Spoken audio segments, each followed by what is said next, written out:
Ssaabasajja Kabaka asiimye enteekateeka yatubeereba mu health campaign okuddamu okutojjera mu masaza ge gonna okusobozesa abantu okubeera abalamu. Enteekateeka eno omwaka guno yakutandikira mu ssaza Bulemeezi okuva ng'ennaku z'omwezi 24 okutuuka ng'ennaku z'omwezi 25 omwezi guno ku kisaawe kya St Jude Kasana Luweero ng'abantu ba Kabaka bajjanjaba endwadde zonna ku bwereere.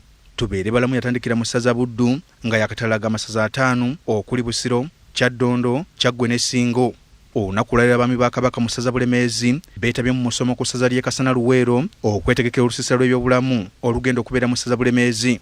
Nga bwe kizze kirabika mu masaza amalala n'essaza Bulemeezi likyasomozebwa bya nsusso bwe kituuka ku nsonga y'ebyobulamu omuli ebbula ly'abasawo. Namusisi Ruth Kasule akiikiridde atwala ebyobulamu mu disitulikiti y'e Luweero agamba nti balina alongoosa omu muyite Sajoni era ng'agamba olusiisira luno lwakuyamba ku kujjanjaba abantu.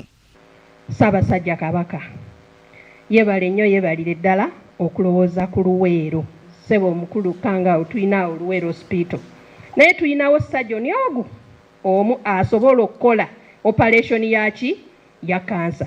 Wano ekitongole Kabaka Foundation kikwataganye n'abakugu era Dr. Setabi Michael ow'ekibiina ki Association of Surgeons of Uganda agamba nabo beegasse ku Bwakabaka okutuusa obujjanjabi nga bakulongoosa abantu babeene mu lusiisira luno.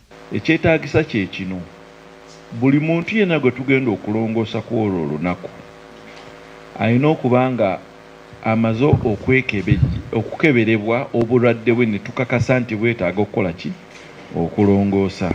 Wano Vicar General w'essaza ly'e Kasana Luweero Museenya Vincent Mukiibi yiyanziza omutanda okulowooza ku ssaza lino mu byobulamu nti abantu mu kitundu kino balwadde nnyo. Tutuuse okusiima kwaffe eri Ssaabasajja Kabaka olw'okwagala ennyo abantu be. Bannange tukube engalo za Ssaabasajja.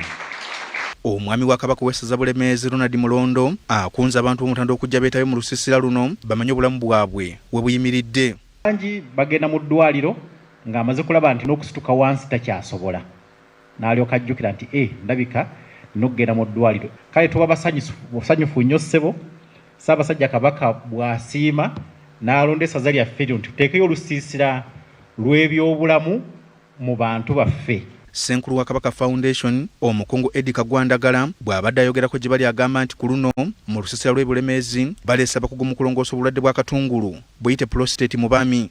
Abasajja bakukuta n'ekizibu ky'obulwadde bwa prostate ate omanyi bakukuta nakyo nga n'omukazi tamanyi kuba omanyi tekimuluma nti anaatema emiranga bamubuuze ki ekikola ki okugjako ng'embeera etabusi. Ono akunze abantu b'omutanda mu Bulemeezi n'amasaza agaliraanyeewo okwetaba mu lusiisira luno baleme kufa ndwadde era agamba essaza Bulemeezi ge gamu ku ageetaba mu kugaba omusaayi omungi nti era ne mu lusiisira okugaba omusaayi kwakubaayo. Tewaliiwo ndwadde yonna egenda kujjanjabwa ng'eyina ng'owaayo wadde ekinusu.